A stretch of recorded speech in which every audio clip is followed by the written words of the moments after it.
little better. So hopefully you guys feel the same way too. I just think it's nice to be able to kind of mastermind and share ideas with each other. And we can discuss ultimately how to have an optimal business that fits into your life rather than the other way around. So my personal thought on this is that the purpose of business is to design an ideal life.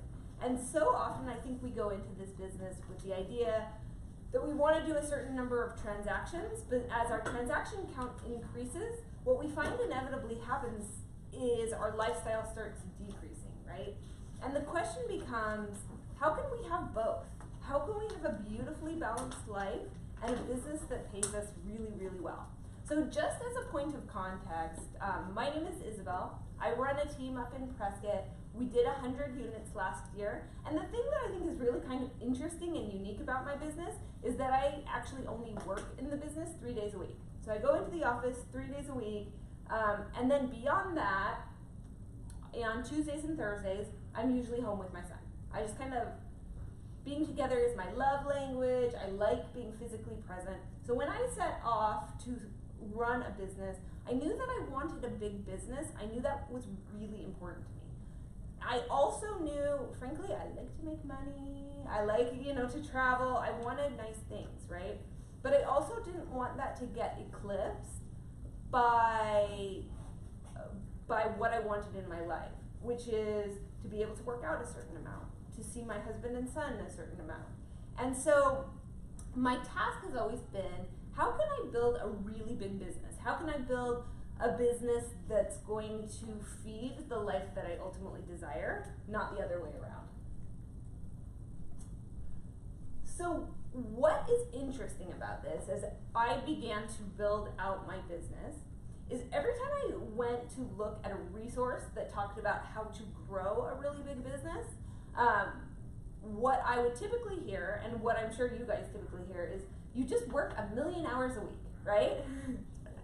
So most people, when they think of a really successful agent, think of somebody who's working 60, 80, 100 hours a week, never sees their family, and they make a lot of money, but lifestyle is kind of dubious, right? Maybe they miss out on things with their kids, whatever. And still today, whenever I read a book, one of the pieces of wisdom that's always imparted to me is that you have to work harder than everybody else, harder, longer, and that if you don't put a certain number of hours into your business, you're just never going to make it. And I say this is totally untrue. So I typically don't spend more than 20 to 30 hours a week. And like I said, last year I sold 100 houses. So there's a way of doing this. And I think when you want to build something that's really different than what other people have built, the question to ask yourself is, in a world of 6 billion people, is there a counterexample? Is there somebody who's built their business differently, such that I could model that instead of modeling the conventional wisdom, which tells us you sacrifice your life, you pour your life into it, and then you get a result. So one of the things that I thought would be interesting to ask or to kind of discuss here is, of the people in this room, I just kind of want to take the temperature. Who here feels right now like they have great balance? They have a business they're really happy with and a personal life they're really happy with simultaneously. Who sort of feels like their business is running them right now? Is there anyone like that? It's running good. Is running them. Oh. So is running. Okay. And then are there other people who are like, yeah, my personal life is good, but my business is feeling like it's a little flat? Okay. Okay, good. So what I want to talk about is just kind of to have both, right? Because having a big business is great, but a little suboptimal if our clients are calling us every hour of the day. And having a big life is great, but we want to make sure that we have the business to go along with it, because ultimately, I don't know, have you guys heard the expression, the purpose of business is to fund a perfect life? Yes. So I really subscribe to that. I think we build these things to enrich our families and our personal happiness and our ability to provide for what a really optimal life looks like. So the first thing that you have to absolutely have in order to have a business that's tailored to what you want it is you have to actually know what you want, right? So one of the things that I hear a lot as I'm coaching the agents on my team, I'll come in and they'll say, well, tell me what you want. Tell me if we're sitting here 5 years from now and we're celebrating what an amazing journey it's been, what has to have happened between now and 5 years from now such that you'd be really happy with the progress? And then we talk about it. And you know what I hear invariably? They go, well, I want to be realistic. And this kills me, you guys, right? They go, well, I know what I want, but I want to be realistic. And the problem with being realistic, from my perspective, is twofold. So first is, I think at the beginning of any journey, it would be impossible to know what realistic really even is, right? I mean, I think, does everyone here have children? Yes. And if you're, okay, so you imagine if a good friend told you that they wanted to build $1 million company, but they wanted to be realistic, wouldn't that burn up your heart inside? Get down about what they want. Yeah, you'd be like, you can accomplish anything. You are amazing. There is not a limit on what you could succeed at if you really tried, right? So why only $1 million? Exactly. Exactly. You would see them as they really are. But so often we tend not to see ourselves as we really are. So we tend to underplay what we ask for because we want to put a damper on it of being realistic. And I just think it's such a problem to downplay what you're capable of before you've even set out to try, right? So that's issue number one, I think. I think issue number two is this. I think if you set a goal too low, something you're not really excited about is just incrementally better than what you have now. So if I set a goal, like if I make 100,000 and I set a goal to make 110,000, it's not really pleasant to make that additional call or deal with any of the business friction that we deal with, right? And so the problem becomes, gosh, I set this goal, it doesn't really excite me. This has gotten hard, it always does. It's always so much harder than you think it's going to be. And once it gets hard, you're really not passionate about what you set out to get because it didn't excite you to begin with, right? So I think part of knowing what you really want is asking yourself, what do I really want? And it's not, what does your friend want? And it's not what worked for somebody else. It's what do I really want?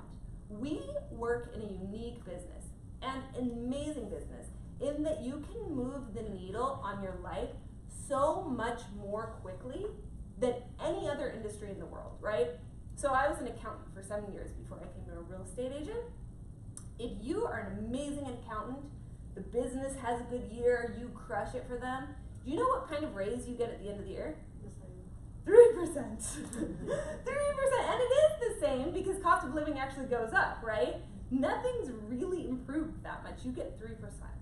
In our industry, if I decide tomorrow I'm going to double my income, I actually can, you guys. So what's cool is we're in this amazing, unique industry where you can set your sights on whatever you want. If you decide when you go into real estate that you're going to create a real estate portfolio that makes all your income passive in 10 years, you could do it, right? How often do we come across amazing deals in real estate? Basically, at least weekly. If not daily, at least weekly, right? What if instead of pitching those deals to investors, we pitched them to ourselves? What would our portfolio look like? You know, one of the gals on my team came in and told me, gosh, a couple of months ago, she was like, well, you know, I want to be realistic, so I'm going to set my sights to retire in 20 years using real estate. And I was like, hold on. I was like, I don't want to hear what's realistic for you. And I don't want to hear the retirement schedule of a normal person. I want to hear what you actually want. And come to find out, her husband's actually a firefighter. And because he's been firefighting for a certain amount of time, he can retire in 9 years. She's like, what I really want what would be special and meaningful to me would be to be able to retire at the same time he does. If I could replace my income such that it was the same when he retires, we could do things together. I'm like, great, that's what we're doing, right? Let's set up something that's really, really exciting. For years and years and years, one of the things I specialize in when I sell real estate is distressed deals. So you have to imagine, because I sold distressed deals, I came up with amazing deals on things almost daily. And for years, I would pitch these deals to investors thinking, I am creating amazing value in their life. And that is good, but you know what's better, you guys? Right? Creating amazing value in your own life. So one of the things that I encourage people to do as they're really thinking about designing their business, begin with the end in mind. Think about what you really want. Think about daily what it would take to get there, and then design that. How do you target those properties? So that is a great question. So when I'm looking specifically for distressed properties, I'm going to look for what we would call a distressed marker. Okay. So a distressed marker could mean they're behind on their payments. So you could pull from a title company 60-day late, or out of monsoon, you could pull notice of default. So great indicator. And how do you approach them? You go knock on the door, you send them letters, you call them? So I usually pull a list and then I phone call them. I like to do that because it's really efficient, and some of the people may not live in the house by the time they get a notice of default. From monsoon, you don't get the phone number. So No, you would have to cross-reference it through a phone number database. Okay. But yeah, that's how I would cold call it. So notice of default would be a great distress marker, as would, like if they're getting trash fines, something's going on there that makes you believe that the property may not be well cared for. Somebody just got evicted from the property, that would be on the police records. So there's a lot of different ways to target distress, but it's something that I've always done in my career, and when I made the slightest pivot, my net worth changed dramatically. Okay? Alright, so the next thing about business design is I encourage people to actually limit the amount of time they would be willing to put into work. So what tends to happen when we start a new business is we go to work and we're incredibly excited and we're willing to work 12-hour days, and that's amazing, but it may not be really targeted time that we're working. So an incredible analogy for this in my mind is when I clean my house. Yes. Right? Has everyone done it? They're like, oh, my house is sort of messy. And you walk around and you pick up a sock in your bedroom and you take it to the laundry room, and then you pick up the coffee cup in the laundry room and you move it to the kitchen. You can clean for 2 hours, but there's really not a to-da at the end of it. So I've discovered this thing that I call the Lazy Gals 2-song cleanup. All I'll do is I'll put on 2 songs, like in my kitchen, and then I'll agree that I'm not going to clean after the 2 songs are over. And what's interesting is it automatically shifts my focus, right? All of a sudden, I start with the thing that will make it look cleanest, and I move in order of most importance to least importance, right? So I'm like, all right, dishes in the sink, all right, dishes in the dishwasher, okay, we need to get our coats in the coat closet. And you guys, 10 minutes later, there's a ta-da, right? So it's just the exact same thing in our business. When we focus on high impact items, we get just a lot further, and what happens is naturally, you focus on what is really important in terms of moving the needle in your business if you're not giving yourself all day to do it. The other analogy is, have you ever found when you're about to go on vacation, how you go, oh, I have a million things to do today, but amazingly you always get them done before you go on vacation, and it's because you have such limited time to do them in. So because we know that all work really fills to, or expands to fill the time allotted to it, I think it's incredibly important to go into your day and say, how long am I willing to spend at work today? Am I willing to work this Saturday? Oh, no, I'm not. I want to go do something with my family this Saturday. So what can I actually do today that's going to move the needle in my business? So for me, when I go in, I'm focusing on time-blocked, targeted activities. So I'm making calls for the first 2 hours of my day. Then I normally know those like 5 or 10 hot leads. I'm calling them, right? Then I know, okay, I have 2 or 3 contracts to negotiate today. I'm gonna do those things. The point is, if I know how long I'm gonna spend, a natural order of priority starts taking effect that creates a totally different feeling of urgency within the day. Does that make sense to everybody? Alright. So does everyone understand Pareto's principle or have at least heard of it? So it's just the idea that everything matters, but not everything matters equally, right? So in any given circumstance in life, there are probably 20% of actions that are going to get you 80% of your total results. So in real estate, what are the 20% of actions that get us results? Generate leads, follow leads. And Bingo. Bingo. Literally nothing else matters in our business if we don't have leads, right? I could script practice, I could be the most amazing person at scripts, but if I don't have anyone to deliver those scripts to, it won't matter. Same with listing presentations. Conceivably, I could go get a listing appointment and find a friend to come with me to take the listing if I couldn't do it, right? But there has to be an appointment to go on to begin with. In real estate, the only thing that creates wealth is creating contacts. It becomes this matter of doubling down or tripling down or quadrupling down on contacts. If I talk to enough people, it follows that I'm gonna have an amazing, robust business. And literally everything else could be done by somebody else. So in my business, when I go take a listing, I would provide all the paperwork to my transaction manager, and she would then schedule photos, schedule the sign in the yard, network with the client. She's even going to email them every Friday to let them know how the listing is going. If you don't have the infrastructure for that yet, or haven't considered a hire, there are transaction managers here who will do that for you for $400 a file. And from my perspective, I mean, that's the best trade-off of your life, right? If you can trade off any amount of time for time that you would get back, it's just gonna change the landscape of what's happening to you on a daily and weekly basis.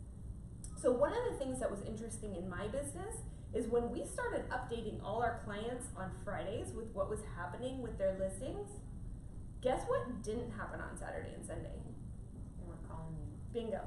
So we have found that one outbound phone call of approximately 10 minutes saves 30 minutes of inbound phone calls from clients, right? So somebody comes and they call in and they're wondering what the status is and you're not ready to update them yet.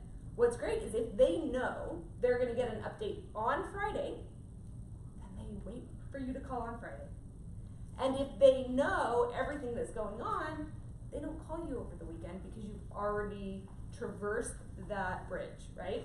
So you recommend the transaction manager calls on Friday, not send like an email or something? They So, want to call? I think most impactful is a voice-to-voice contact. Okay. I think what happens in a voice-to-voice contact is you're giving them the opportunity to ask questions too. So every time you say, like even if nothing happened, you could say, hey, I just wanted to let you know, I'm thinking of you, nothing really happened this week, but I just wanted to give you the opportunity to ask me questions, see if there's anything that I can do for you, and then they say, nope, I'm good. They go, fabulous, have a great weekend. And they're okay that it's not your voice, but it's your transaction manager? Yes, so during my listing presentation, I use the following sentence. We do business in a completely different way. Just in the same way as if you were gonna build a house, you'd use a roofer for your roof, a plumber for your plumbing, an electrician for your electricity. We actually have a full service team that's gonna help you every step of the way. So there's me, I'm gonna negotiate your contract. That's important because I negotiate 10 times as many contracts as the average real estate agent. And I believe that the person who does something the most frequently is typically the best at it. Then there's Teresa, she is my transaction manager. She is an amazingly helpful person and works 8 to 5, Monday to Friday, being your full-time seller concierge, answering any question you might have. If you have a question about Zillow, you're advertising, you call her, she will answer your question immediately. Also, she's gonna update you every Friday. She's gonna let you know what's happening with your listing, if you get any feedback, anything like that. Sometimes we find that there are easy changes you could make just to net a little more money. If we hear of anything like that, we'll let you know. So right in the listing presentation, I'm priming them with the idea that the team is gonna give them better service. I've also primed them with the idea that when they're cruising the internet on the weekend, finding things that are wrong with their listing, they should call Teresa instead of me. Yeah, I mean, I care, and the reason that I hired someone is because I care, right? But I don't want to be at my son's baseball game hearing something that would be, in my view, not my job and sort of an asinine issue, right? Like, does it really matter that we didn't say that your house was close to Safeway? No, but I want you to feel like it. You know what I mean? So that's how we address that. Does anyone have any questions on anything? So my understanding is with those $400, you're buying a peace of mind, a time, and a better Bingo. service for your client. Bingo. So here is my thought.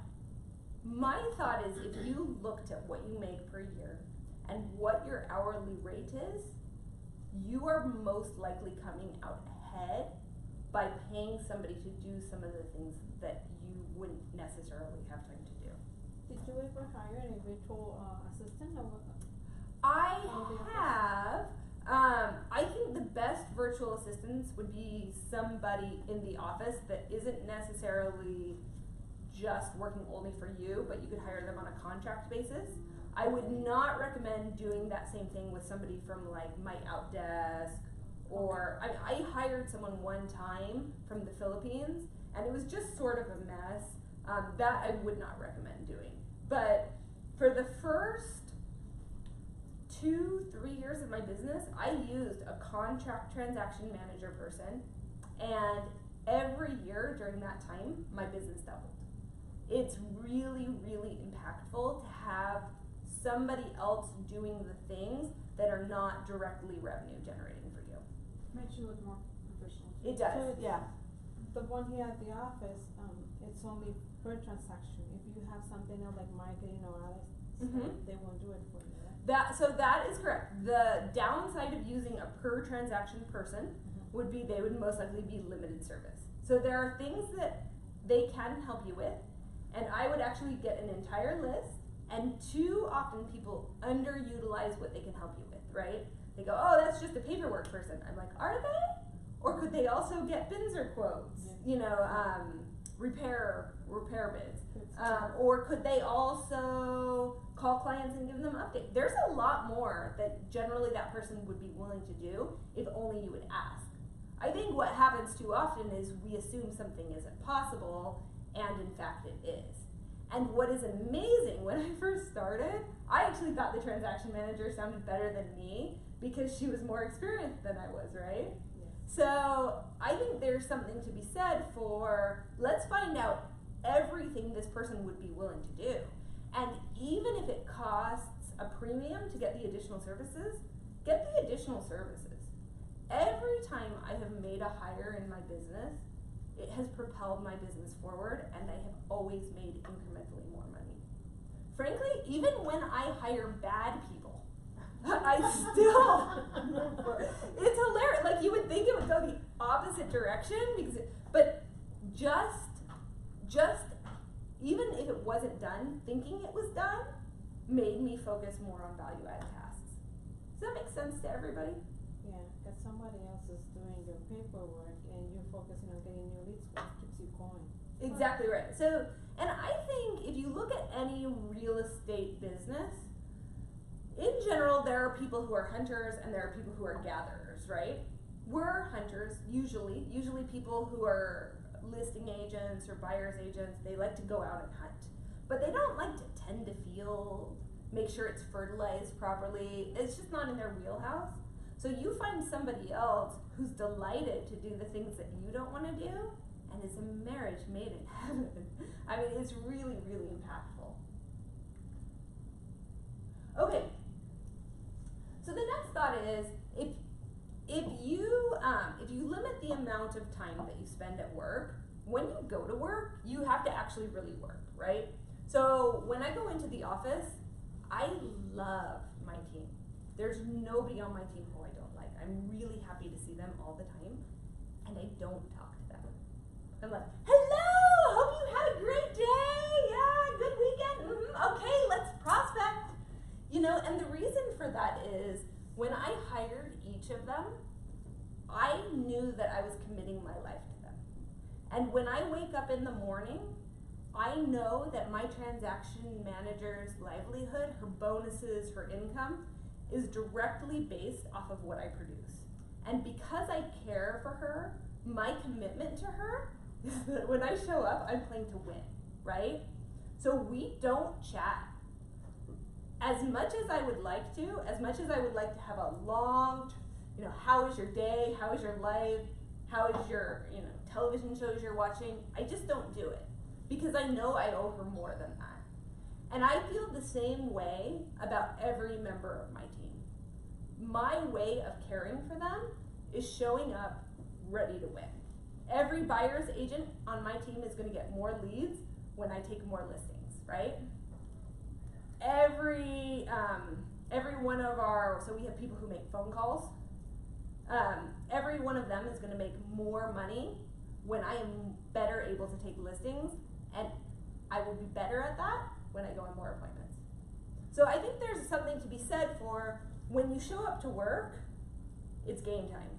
We're not chatting with each other. We're not asking friends how their weekends were, though we do care. And then I think it goes beyond that. I actually think this goes into gossip too. I know so many real estate offices, and I, praise God, that this is not one of them. But where people show up and they gossip about each other. And I'm like, good gracious, right? Like, it doesn't serve you. It doesn't serve your purpose. It doesn't serve your family. What does serve your family is going in and getting to work. So beyond that, emails and texts, right? As real estate agents, we get a ton of these. I am embarrassed / proud to say, right now, if you hopped up in my email, there would be approximately 15,000 unanswered emails in there, right? It's just, so here's my thought on this. Anytime somebody sends you a message, what they're essentially saying is, here are a few of my priorities. Could you please respond to those? And ultimately, most of those messages are not going to be something that is going to move forward your business at all. And the problem with them is, it would be really easy to go to work, answer emails for 8 hours, and feel like you had a really full and productive day, right? You're like, everyone was served at a really high level. But the problem is, 8 hours later, you actually didn't do anything to create wealth or impact in your life. And so my solution to this one is this. I recommend checking texts and emails twice a day. Once would be about 11:45, and I would spend only 15 minutes. So I'm like, all right, who else can respond to this? Who, you know, how can we come up with a quick solution? And in that 15-minute window, I'll typically find the 1 or 2 emails that need a direct response from me. Everything else I would forward to my transaction manager. I would say a quick thanks, whatever, right? But usually there are only 2, and they can be done in 15 minutes, so I freed my day. And what happens in that 8 a.m. to 11:45 window is very often the problem will resolve, right? So what sometimes happens with us as agents, 8 a.m., a problem erupts, right? We are working on it. 3 hours later, it is resolved. What you might find, you guys, is if you waited longer to even know the problem existed, many of them will resolve themselves. You actually didn't have to make those 3 phone calls and shoot off those 4 fiery emails. You could have just a life that was a lot more streamlined. Meetings. Okay, so most meetings, in my opinion, don't actually even have to happen. So we have to meet with sellers, that's true. We have to meet with our employees if we've got them. But I would actually say the fewer meetings you could actually have, the better. And when you do have them, beginning, middle, end, agenda, if we can end early, great, and they should mostly be tactical. So what is it we're trying to accomplish? Who is going to do it? When will we know that it is accomplished? And what would be our metrics by which we measured, is it a success or is it a failure? Once we've answered those things, on to the next thing, right? So what work is to me would be executing any initiatives in your business plan. So at the beginning of the year, based on what you really want, you should plan out one goal, 3 strategies, 5 initiatives, and we'll go through that real quick. Any of those that actually move your business forward would be what you want to do in the day. And no other metric should be what is measuring whether or not we won or lost the day. All right, so business plan. When you sit down and you think about what is it that I want from this year, the best and easiest way to do that is to draft a business plan, right? So in your, who has a business plan, by the way, just out of curiosity? Good, almost everyone, that's phenomenal. Usually I walk in and everyone goes, no, we don't have one. So good, all right, so I'm probably preaching to the choir on this one. So my business plan, the way I like to draft it is in 1, 3, 5 form. So 1 would be the overarching goal. How much income do you want to make for the year? 3 would be 3 initiatives. So am I getting leads through cold calling, marketing, sphere, referrals, open houses? Any of those could be my 3 initiatives. I find if I were going to sit on a stool, that a great, well-balanced stool has at least 3 legs. You want to have enough initiatives that if one fails miserably, and markets shift, right? Just because the market is one way today and open houses work really well, doesn't necessarily mean we're going to crush it with that business model tomorrow, which is why I say have 3 initiatives, 3 things that you think would work. And then from there, 5 tactics. So for instance, if my 3 initiatives are marketing, open house, and referral, the 5 tactics as I drill into marketing could be I'm buying leads from pay-per-click, and they are so much per click, and my conversion rate is so much. And that would mean in order to hit the numbers that I want, that I would have to convert or contact 20 leads a day, let's say. So I know that I have accomplished my win or loss for the day when I have talked to 20 pay-per-click contacts. If I have not done that, then I haven't won the day. No matter how many emails I've sent, right? Does that make sense to everybody? Does everybody sort of feel that intuitively?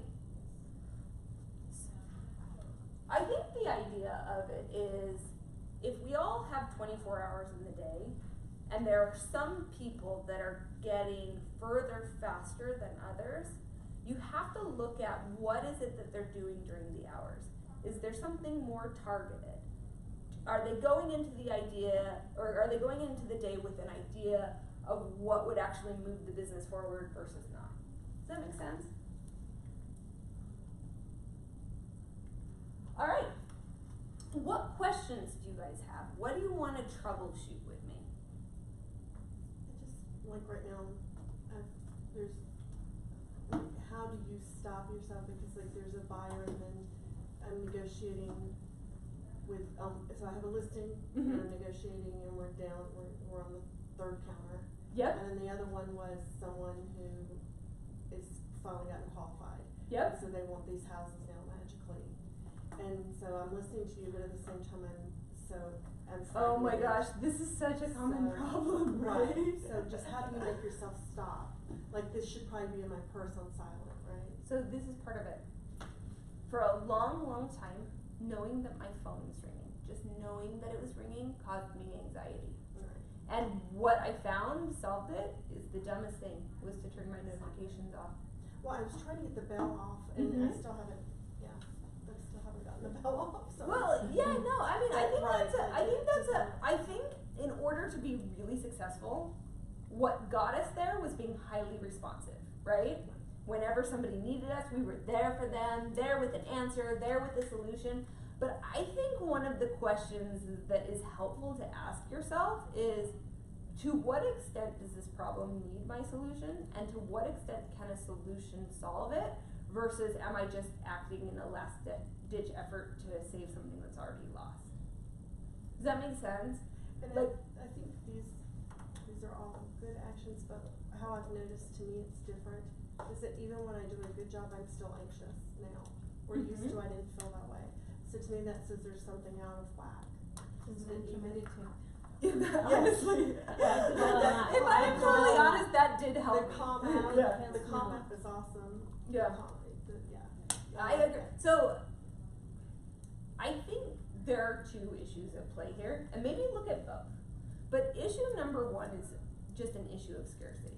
I might look back at my business plan and say, is this plan enough so that if some of these deals naturally fall out, my family and I won't go hungry? I think if you're financially stressed, it is really stressful if a deal falls out. It's not the financial. Okay. For me, I'm too much of a perfectionist, Okay. and I'm trying to be better at that. But to me, nothing should fall out. Okay, so you might have to look at your expectations Right. because they do, right? Like, so I think that's part of it. So maybe the second thing that might be at play would be finding a time in the day where you could really kind of either do the Calm app, or for me, the Tony Robbins priming was crazy helpful. Like, more helpful for me than meditating. So I don't have a calm mind, probably unsurprisingly to people, right? And it's called priming? Priming, yeah. So if you go to YouTube and you type in Tony Robbins priming, he's gonna have you reach in the air 30 times and like do a and then he's gonna have you think of 3 things you're grateful for. Okay. And then he's gonna have you just kind of breathe deeply and imagine the things that are bothersome or painful to you healing. And then he's gonna have you visualize 3 things that you want to see happen. And what I had found happened in my business, and you could be at this place too, was when you get to a certain amount of experience, you can actually start to see where things are gonna go wrong. And seeing where things are gonna go wrong, while being an amazing gift, also had me going negative a lot. And I hated that, because when I was younger, I thought, I used to be one of the most optimistic people I know, and now I've just got this black hat, right? And I didn't wanna be like that. And okay, go ahead. And I found it incredibly helpful to just take a minute and reprogram my mind so that what it focused on first was gratitude / abundance, right? Okay, I'm alright, it's something wrong, I'm still alright. And because the brain can't worry and feel gratitude at the same time, you're kind of doing a pattern interrupt. Anyway, the first week I did it, I would notice that if I went 2 hours into my day without priming, I went real negative, right? Or anxiety. And the longer I did it, the more it started to sort of compound. And I was like, holy Moses, this guy knows his business. It's really powerful. So you have to commit to yourself that you'll do it for some period of time before the effects start compounding. Like at first I was like, this is like a Band-Aid, like a nice Band-Aid. But it did get better. So do you do it once a day? I do it every morning after I exercise. I normally exercise, and then I do priming, and I tell you what, I sleep better at night. I'm nicer, I'm more patient with my clients, because I had gotten to a point where people would call me and I would just kind of feel short with them, and it was really helpful to me.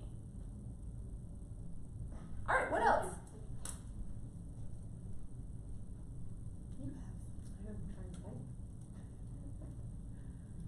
transaction manager now? No. Have you thought at all about getting one? Oh, for many years. I think you should. What's your production like? Good.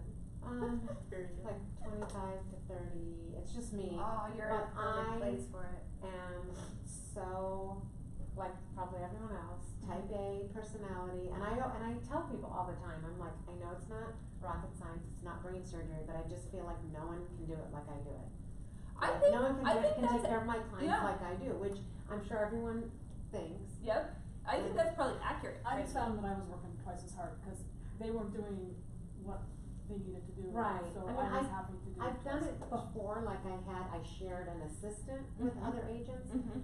and then I felt like I had to read through, before you send it, let me read through it, so then, I think a shared assistant is a tough sell. I've done that before too. So I've done it all. I did a shared agent or shared and assistant. I right know at it's the not beginning. difficult, like anyone could do it, you know, you could Mhm. hire anyone to do it, and I'm sure they do a great job, but I always kinda felt like, well, are my client's gonna feel like I'm pushing them off to someone, and then are they gonna send something over incorrectly and then I'm gonna get sued, or, you know. I think it depends on the context of the conversation, frankly. Like, I think if you don't have enough discussion at the front end about here's how we work, then they might feel that way. You know, I think most times where the stakeholders in any interaction are frustrated is because they don't have enough info up front. And I would say that would be true in any significant relationship in our lives, right? Like, why is my spouse mad at me? Because we didn't have a discussion the night before about what both our schedules look like, and then we had a disconnect on who was taking our son to school, right? Like, or why is my client frustrated with me because they didn't realize that we worked as a team, or, you know what I mean? Right. If you are looking at going that direction, I think you're probably at a perfect place to do it. You don't want to do it less than 25 or 30 transactions, or it takes too big a piece of the pie. But I do think there is something to be said later on in your career for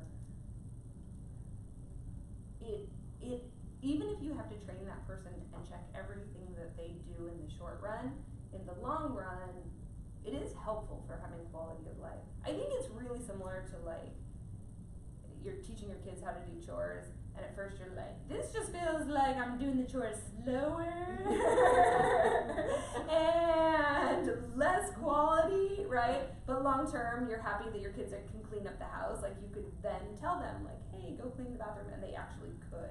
So I think you are right. I think in the short term, it's more work to train somebody to do it right. And I think too, it is more work because the other person isn't clairvoyant. So you want it done in a certain way, you have to think it and then repeat your thought process verbally to somebody else, which sometimes feels like a lot, right? Now, I have a question for you. If you hire, like you've hired somebody when you've had to travel, can you keep the same person at HomeSmart, like that same person, keep going back? So you would have a sense of comfort that you've worked with them before? Like an agent or a coordinator, like a transaction transaction You coordinator. can, yeah, I mean, you know, sometimes they're there, and then a few years later, they Yep. usually turn into an agent. Yep. Is what happens, Okay. or they're a retired, or they were an agent, and then Mhm. that's what they do, Okay. because I always thought, maybe when I retire, that's what I'll do for extra money, like, I know how to do the paperwork, Totally. not a big deal. Yeah. Totally.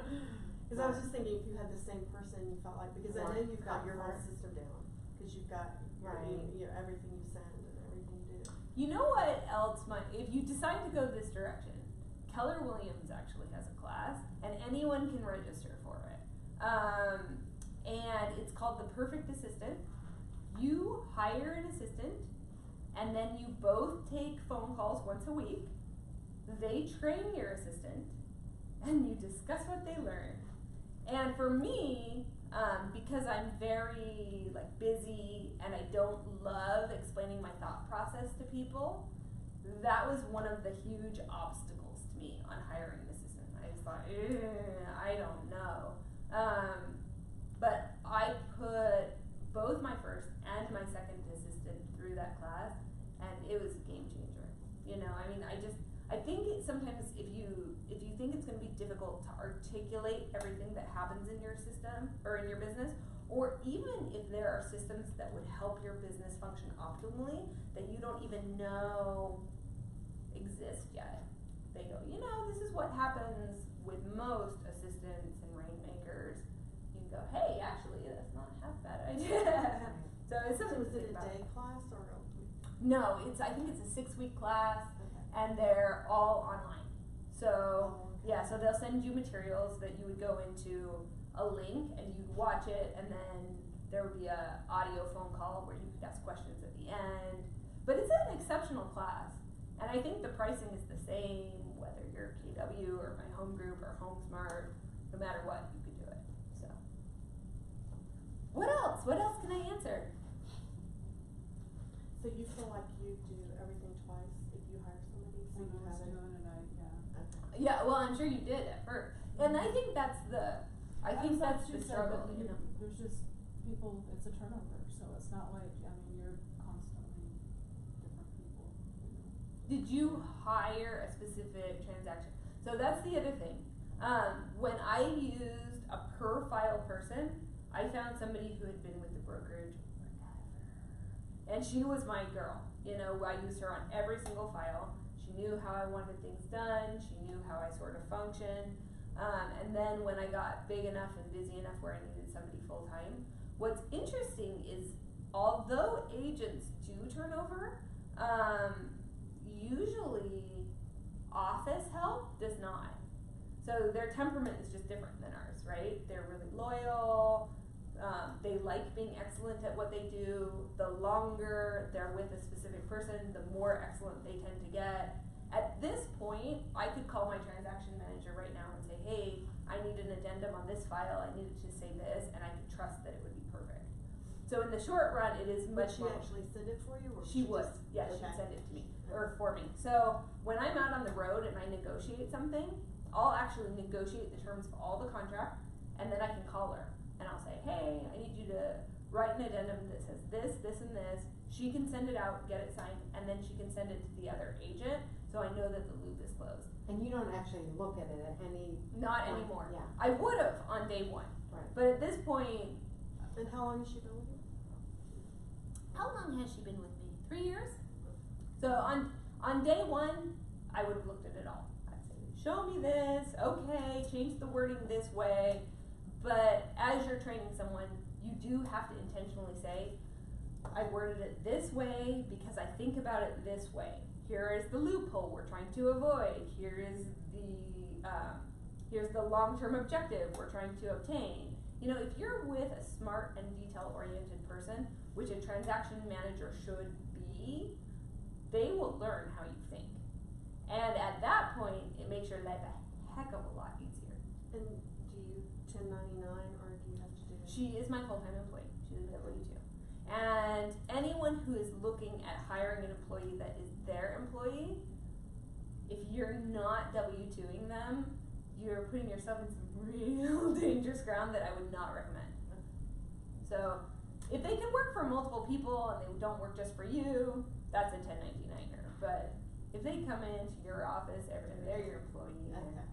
and ultimately they could actually go to the IRS and say, hey, I was 1099, but I believe that I'm an employee, and then you would owe them still employer taxes. It would be a mess. I would Okay. not recommend that. What questions do you have? Just trying to take it in. Where are you in your business? Still new. Okay. Yeah, 3 months in.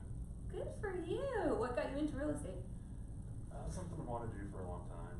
A bunch of my friends have been in it, including Jeremy and Mark.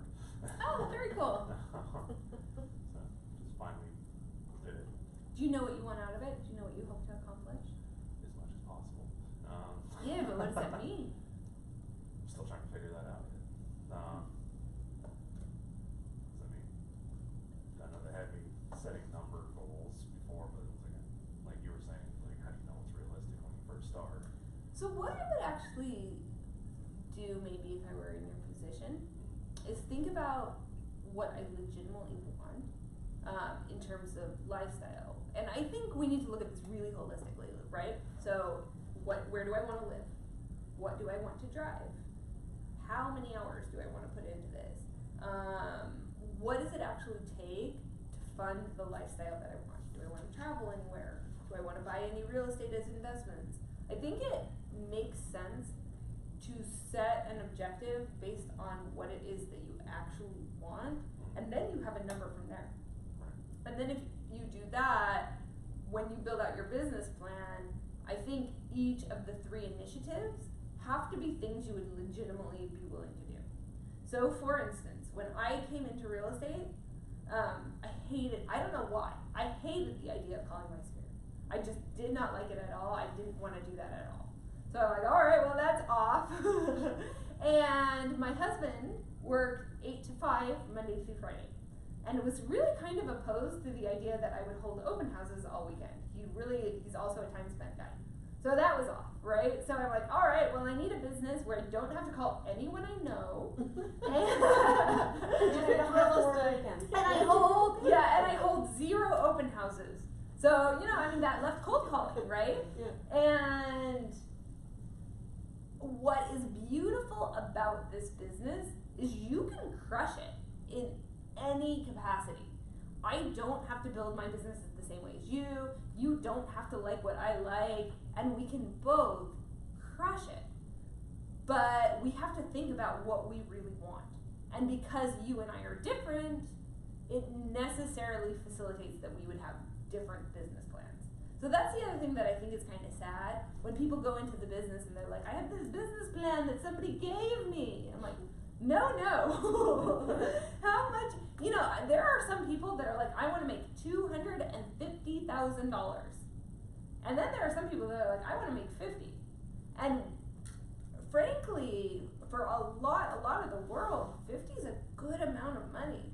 And you may not need to work as hard in order to make it happen, right? So what I would do for scenario A and scenario B and why I'd be doing it and what I want out of it would be totally different. Anyway, you might just think about, all right, what do I want? How can I build it? What do I like? Who do I want to talk to? Right, that's the stuff I'm working on right now. Yeah. There's a guy who is here. Do you guys know the S4 group? Alright, so there's a genius team that built their entire business model on cold calling professionals. So instead of cold calling like expireds and FSBOs the way I do, they cold call professionals, people who could offer them repeat business. So they're cold calling lawyers, they're cold calling accountants, they're calling HR recruiters, anyone who could potentially offer them multiple repeat business. I'm like, these guys are genius. And it's because he came out of the professional world. He liked meeting with other professionals. He saw an amazing opportunity for repeat business. What else? So on the 4 days a week that you're not working, and someone calls your phone, do you just not answer it, or does it say call my transaction coordinator, or? Great question. So usually I'll still check my email twice a day, and I'll check my phone at that time. And if there's an emergency, I'll call you back for sure. If not, I would say actually 90% of what hits my phone are appraisers wanting SBS codes, agents wanting to know if a listing is still available, agents wanting to know, like, why did this property fall out of escrow, whatever, that sort of thing. All of which can be answered by Teresa, my transaction manager. So on iPhone, you can just forward voicemails. So I'd be like, ooh, this one's for you. This is also for you. And then I just call back the one person who needs a call. And what's interesting is it actually goes back a little into what you were asking about how do I not answer and not have anxiety. It's because at this point in my business, I know that 90% of the phone calls are actually not for me. So I'm like, hey! I have one other question. Do you work with buyers, or are you primarily doing listing? I usually don't work with buyers. Okay. So that does help. I think that helps. I think that tames the chaos a little bit. Okay. And that's part of your business plan. That's Because part you of my don't business plan. Okay. Yeah. And when I built out the team, that was one of the reasons why. I thought if I do listings, it's more leverage. But with the amount of business you're doing, so you have a buyer's assistant on your team. Yes, so we actually Sorry, have, buyer's yeah, we agent, actually have sorry. 3 buyer's agents that work for the team. When someone calls Zillow, Trulia, any of our signs, we actually have phone numbers through Callfire. It's callfire.com. They cost $2. They record every phone call that hits those numbers. So we have them recorded and tracked. So that's the other thing, right? Like, even if you're just an agent on your own, I think a lot of agents get concerned, if I don't pick up the phone, I'm gonna lose this lead opportunity. If you put a Callfire number on there instead of your own personal phone number, every single one of those people will be tracked. So you'll know, 20 people called my signs this month, and 20 people got phone calls back, if that's the way you wanna track it. What you could also do, if you wanted to get really gangster, like if you're like, I just wanna go listings, and I don't wanna take out buyers, but I want them to have a high level of service, you could put a Callfire phone number on your signs. You could have an amazing referral agent that you just thought the world of, but could use a little more business, and every sign call could go to that person, and then whatever business they got, they could pay you a 25% referral fee back on it. You wouldn't have to run a team, so you'd have all the benefits of having buyer's agents and none of the annoyances of having to manage other agents. I can tell you, actually, my profit margin, not on myself, but on the agents on my team, is about 25%. If you can get a 25% referral fee just by having other people answer your sign calls, amazing, amazing. And it would give you an advantage in listings when you are going up against teams. Because if you're going up for a listing against a team, what the team is telling that seller is they're saying, well, this person doesn't have a full service team, your calls aren't gonna get answered, there's no way one person can do everything, but if you had like a buyer's agent or 2 that you trusted, you could say, oh yeah, it rings to me, it rings to my other agents, somebody's gonna call you, they're gonna give you accurate information, get you into the house, and you would have all the calls recorded. So if Jane Doe, who you're referring all the deals to, picked it up, you know exactly what she said. If she needs a little coachy, you can make sure that happened, right? Like, so you'd still have really good control on it. And some people are better at getting the phone call, so if you have a really good buyer's agent and they can close 10% of the deals and you wouldn't have closed any, 25%. It's money in your pocket. Right. It's totally money in your pocket. And what's funny is when I first built out my team, people were really concerned that the numbers on the signs wouldn't go to them. They're like, but how will I get these leads? And what everybody came to realize was, even if you're Superman, you just can't get the phone 100% of the time. So having another person who's picking up those phone calls, I bet you'd make 10 or 20 grand off of it. I bet you'd be really pleasantly surprised. Because agents tell me all the time, they're like, I don't miss any phone calls. I'm like, the heck you don't, you're sitting in class right now. You know what I mean? And I just think there are other times, like, I'm like, you're really telling me you're picking up the phone when you're out to dinner with your husband? I just hope not. I mean, if you are, then I'm happy you're in this class, but otherwise, like, I hope not, right? So there are solutions to this where you can still get paid on it and you won't have to have the fear that somebody is maybe getting left behind. What else? What else can I answer?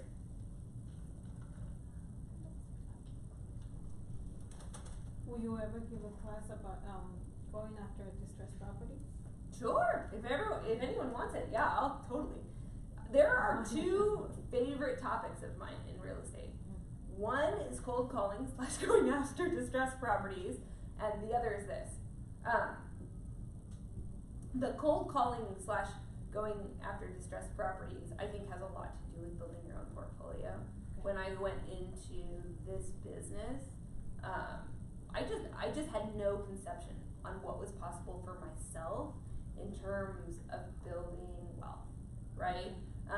And I think this is true with agents in general.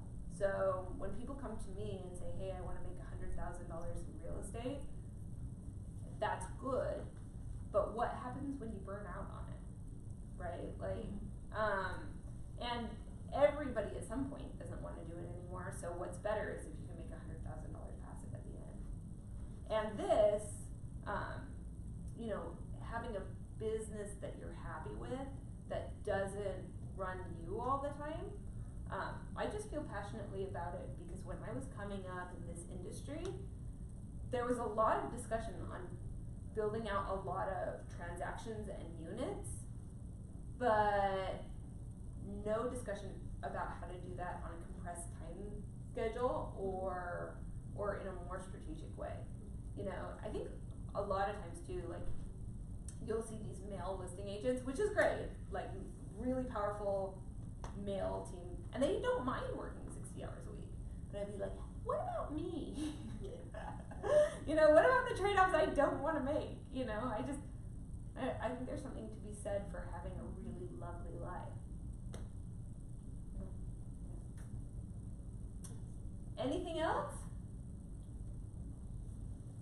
Okay. All right, well, if you have any press kit referrals, let me know. Okay. Press kit referrals? Do you work for my home group in Prescott? I do, yeah. Thank you. You're welcome. Thank you for coming. And is that your last name or your husband's? It is, well, it's my husband's now mine. So, Oh, cool. yeah, I was I've been, wondering now. no, I've been married I like to him the for a name. decade, so now I've, internalized it. What? Are you Canadian? I am not. You just have like a little bit of an accent, but I can't figure out what it is. I'm Are you from Colorado originally. I think I just talk weird. One of my girlfriends was like, I could always know if a text came from you by the way the sentence is structured. There was a word you said, and I was like, what is that? It wasn't A or O, but it was something that. Something in that sphere. Yeah, and I was like, where's she from? Thank you. It was a great class. Yeah, it's my pleasure. So my husband is not into passive income in the sense of just, and I've agreed because we tried it and it does stress us out. Yeah. Renting properties, so that's what you're doing right now with your properties, right?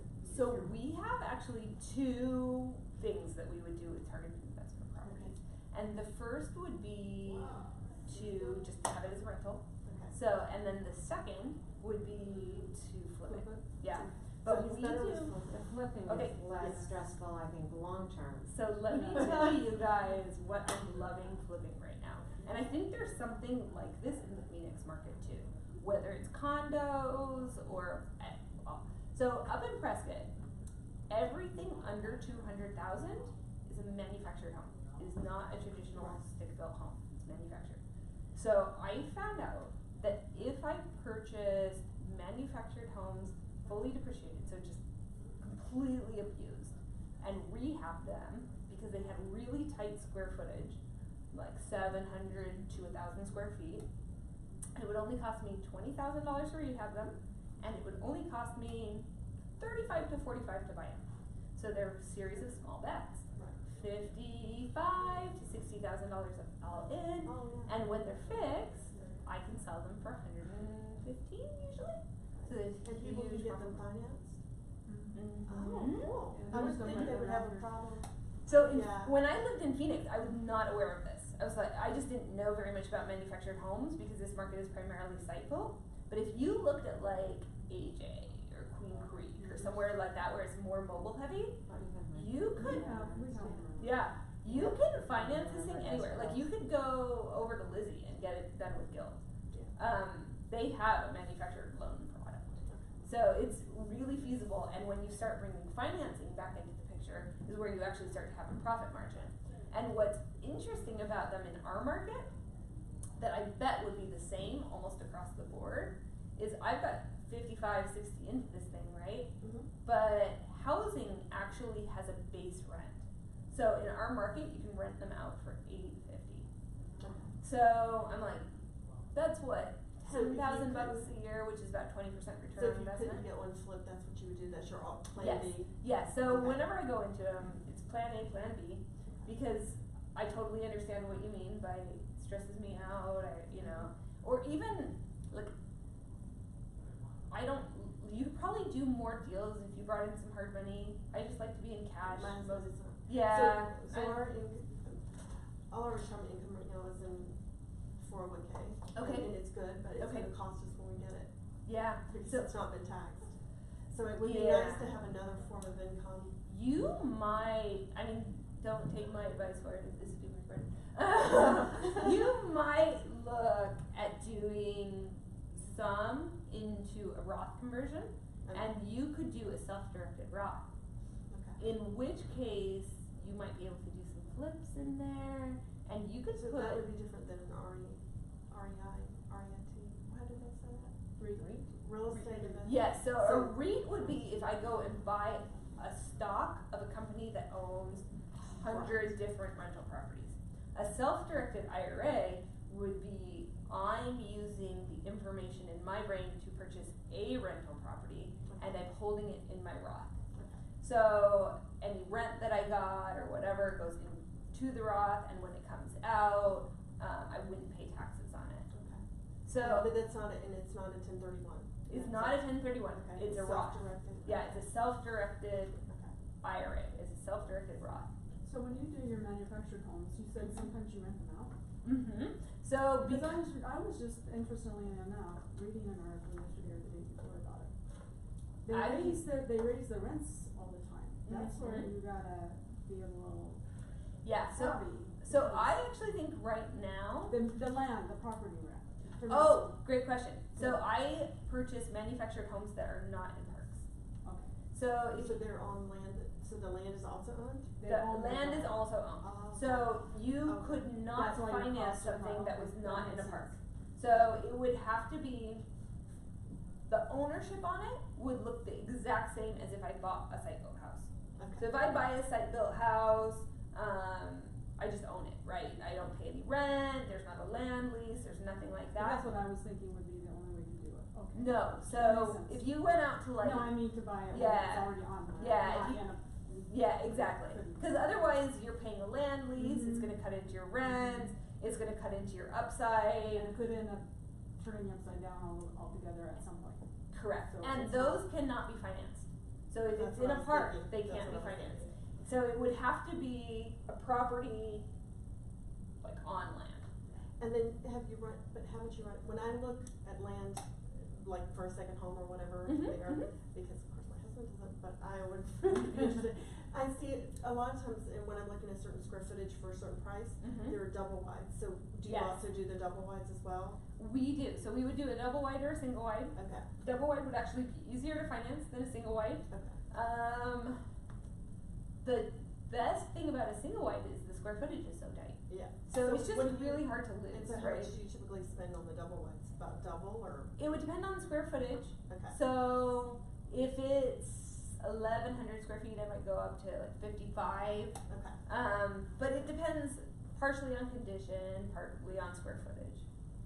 But But I I mean, see they're the- not big houses. No. So I mean, that's the better thing about I'm it. from North Carolina, so we know a lot about. Okay, so Especially if you you go to the beach. Yeah, sorry. you hear what I'm saying.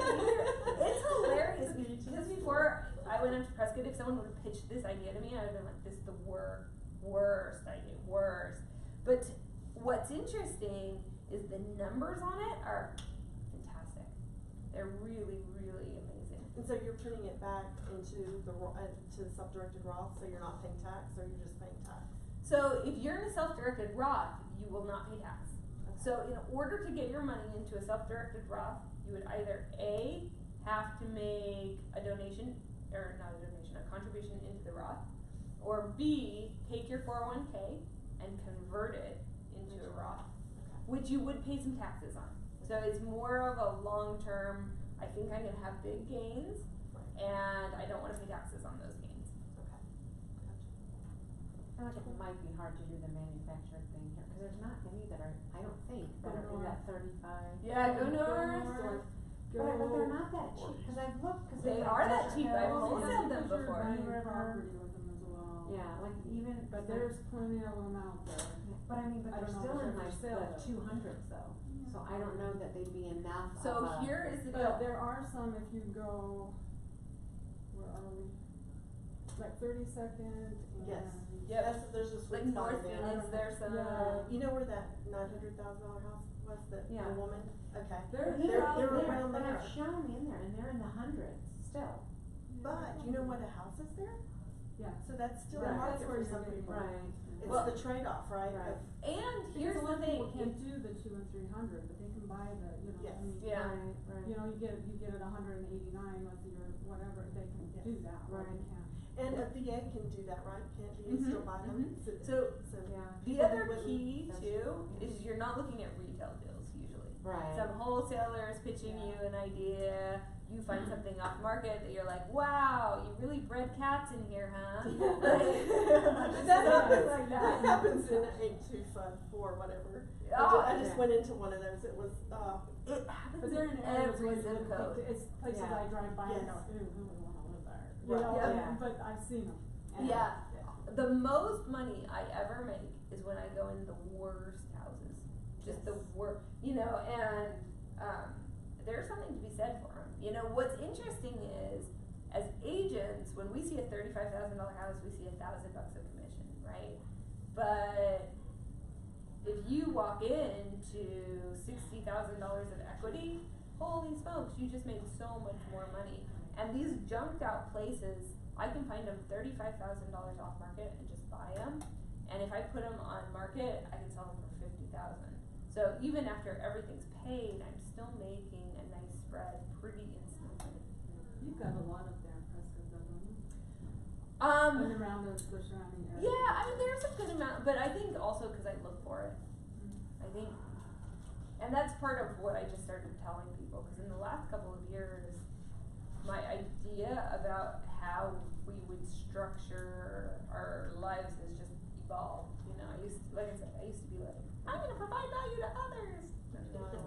You know, there's a lot to that, but no, like, I provide value to myself. Do you think you'll ever get out of just selling real estate and just doing that full time?